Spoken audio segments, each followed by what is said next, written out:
Today, OpenAI unveils GPT 4.5, a research preview that builds on previous models with a deeper knowledge base and more natural, human-like conversation.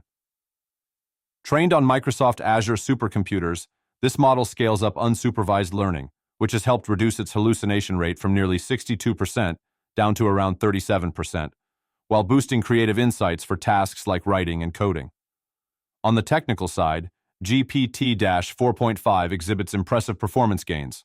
In professional queries, it's preferred over its predecessor roughly 63% of the time. However, these advancements come with a significant price tag. For instance, its output tokens are priced at $150 per million, and chat access is currently reserved for users paying around $200 per month. Yet, not everyone is convinced. Critics argue that despite these improvements, GPT 4.5, often touted as the most expensive AI model ever produced, may not live up to the massive hype, offering what some describe as just vibes without groundbreaking new capabilities.